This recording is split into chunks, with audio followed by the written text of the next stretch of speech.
بنی اسرائیل میں ایک عبادت گزار شخص تھا جو لوگوں سے الگ رہ کر عبادت کیا کرتا تھا۔ وہ ایک طویل مدت تک اپنی عبادت گاہ میں عبادت کرتا رہا۔ بادشاہ صبح شام اس کے پاس حاضر ہوتا اور اس سے حاجت وغیرہ پوچھتا، تو وہ جواب میں کہتا کہ اللہ عز و جل میری حاجت کو زیادہ جانتا ہے۔ اللہ عز و جل نے اس کی عبادت گاہ پر انگور کی ایک بیل اگا دی جس پر روزانہ انگور لگتے۔ جب اس عابد کو پیاس لگتی تو وہ اپنا ہاتھ بڑھاتا تو اس سے پانی نکلتا، وہ اسے پی لیا کرتا۔ کچھ عرصے کے بعد مغرب کے وقت ایک حسین و جمیل عورت اس عابد کے قریب سے گزری تو اسے پکارنے لگی، اے اللہ عز و جل کے بندے۔ عابد نے جواب میں لبیک کہا تو عورت نے پوچھا، کیا تجھے تیرا رب دیکھ رہا ہے؟ عابد نے کہا، یعنی میرا رب اللہ عز و جل ہے، وہ قہار ہے، یکتا ہے، حی و قیوم ہے، دلوں کے بھید جانتا ہے اور قبروں میں مدفون لوگوں کو اٹھانے والا ہے۔ عورت نے کہا، شہر مجھ سے دور ہے، یعنی مجھے پناہ دے دو۔ عابد نے کہا، اوپر آ جاؤ۔ جب وہ عورت عبادت گاہ میں داخل ہوئی تو اپنے کپڑے اتار کر برہنہ ہو گئی اور عابد کو دعوت نظارہ پیش کرنے لگی۔ اس عابد نے اپنی نگاہیں جھکا لی اور عورت سے کہا، تو برباد ہو، اپنا جسم ڈانپ لے۔ عورت بولی، اگر آج رات تو مجھ سے نفع اٹھا لے گا تو تیرا کیا جائے گا؟ تو اس عابد نے اپنے نفس سے پوچھا، تو کیا کہتا ہے؟ نفس بولا، خدا عز و جل کی قسم، میں تو اس موقع سے ضرور فائدہ اٹھاؤں گا۔ عابد اپنے نفس سے بولا، تیری ہلاکت ہو، اور میری اتنے عرصے کی عبادت ضائع کرنا چاہتا ہے؟ کیا تو نہیں جانتا زانی کی بخشش نہ ہوگی اور اسے منہ کے بل جہنم میں دھکیل دیا جائے گا؟ جہنم کی آگ کبھی نہ بجھے گی اور نہ ہی فنا ہوگی۔ مجھے اندیشہ ہے کہ اللہ عز و جل تجھ پر ایسا غضب فرمائے گا کہ پھر کبھی تجھ سے راضی نہ ہوگا۔ جب اس کے نفس نے اسے مزید ورگلایا تو وہ عابد بولا، میں تجھے دنیا کی ہلکی آگ پر پیش کرتا ہوں، اگر تو نے اسے برداشت کر لیا تو تجھے آج رات اس عورت سے نفع اٹھانے دوں گا۔ پھر اس نے چراغ میں تیل بھرا اور اس کی بتی کو بڑھا کر دیا۔ وہ عورت بھی یہ سب باتیں سن رہی تھی اور عابد کا عمل دیکھ رہی تھی۔ اس عابد نے اپنا ہاتھ بتی پر رکھا تو اس نے ہاتھ نہ جلایا، تو وہ بتی سے بولا، کیا ہوا، جلاتی کیوں نہیں؟ تو آگ نے اس کا انگوٹھا جلا دیا، پھر اس کی انگلیاں اور پھر اس کا ہاتھ جلا ڈالا۔ اس پر عورت نے ایک زوردار چیخ ماری اور دنیا سے رخصت ہو گئی۔ اس عابد نے اسے کے کپڑوں سے ڈانپ دیا۔ جب صبح ہوئی تو ابلیس ملعون نے چیخ کر لوگوں سے کہا، اے لوگو، عابد نے فلاں شخص کی فلاں بیٹی سے زنا کر کے اسے قتل کر دیا ہے۔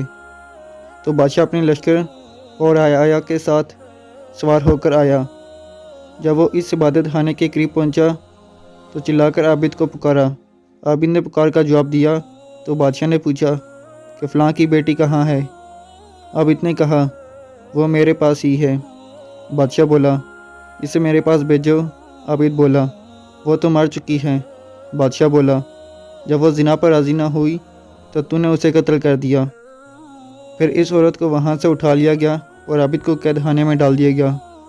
وہ لوگ زانی کو آرے سے کاٹ دیا کرتے تھے۔ اس عابد کا ہاتھ آستین میں چھپا ہوا تھا، وہ انہیں اپنا قصہ نہیں بتا رہا تھا۔ پھر اس کے سر پر آرا رکھ دیا گیا اور جلادوں سے کہا گیا کہ آرا چلاؤ، تو انہوں نے آرا چلا دیا۔ جب آرا اس کے دماغ تک پہنچا تو اس کے منہ سے آ نکلی، تو اللہ عز و جل نے جبرائیل علیہ السلام کو بھیجا، اس سے کہو کہ یہ کچھ نہ بولے، میں اسے دیکھ رہا ہوں۔ میرا عرش اٹھانے والے اور آسمانوں کے مکین فرشتے رو رہے ہیں، مجھے اپنی عزت و جلال کی قسم، اگر اس نے دوسری مرتبہ آ نکالی تو میں آسمانوں کو زمین پر گرا دوں گا۔ تو اس نے مرتے دم تک نہ ہی کوئی آ نکالی اور نہ ہی کوئی اور بات کی۔ جب اس کا انتقال ہو گیا تو اللہ عز و جل نے عورت کی روح واپس لوٹا دی۔ تو وہ بولی، خدا عز و جل کی قسم، یہ مظلوم تھا، اس نے زنا نہیں کیا تھا، میں بھی تک کنواری ہی ہوں۔ پھر اس نے لوگوں کو پورا واقعہ سنا دیا تو انہوں نے عابد کا ہاتھ دیکھا تو وہ عورت کے بیان کے مطابق جلا ہوا تھا۔ وہ لوگ بولے، اگر ہمیں معلوم ہوتا تو ہم ہرگز اسے نہ چیرتے۔ جب وہ عابد 2 ٹکڑے ہو کر زمین پر گر گیا تو وہ عورت بھی اپنی سابقہ حالت میں لوٹ گئی۔ لوگوں نے ان دونوں کے لیے قبر کھودی تو قبر میں مشک، عنبر اور کافور کی خوشبو پائی۔ جب وہ جنازہ ادا کرنے کے لیے ان کے پاس پہنچے تو آسمان سے ایک منادی نے انہیں ندا دی، ٹھہر جاؤ، پہلے ملائکہ کو جنازہ پڑھنے دو۔ پھر ان لوگوں نے ان کا جنازہ پڑھا اور انہیں دفن کر دیا۔ پھر اللہ عز و جل نے ان کی قبر پر یاسمین کا پودا اگا دیا، اور انہوں نے ان کی قبر پر ایک تختہ پڑا ہوا دیکھا۔ اس پر لکھا تھا کہ اللہ عز و جل کے نام سے شروع، جو نہایت مہربان اور رحم والا۔ اللہ عز و جل کی طرف سے اپنے بندے اور ولی کے لیے میں نے اپنے عرش کے نیچے ایک ممبر نصب کیا اور اپنے ملائکوں کو جمع کیا۔ جبرائیل علیہ السلام نے خطبہ دیا اور میں نے اپنے فرشتوں کو گواہ بنا لیا کہ میں نے فردوس کی 50,000 حوریں تیرے نکاح میں دی، اور میں اپنے فرمانبردار اور ڈرنے والے بندوں سے ایسے ہی پیش آتا ہوں۔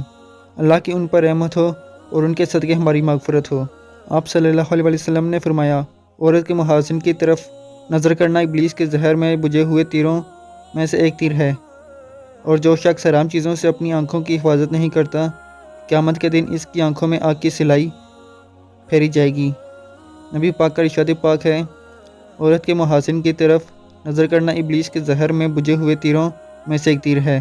جو شخص اپنی آنکھوں کی حفاظت کرے گا، اللہ عز و جل اسے ایسی عبادت کی توفیق عطا فرمائے گا جس کی حلاوت وہ اپنے دل میں پائے گا۔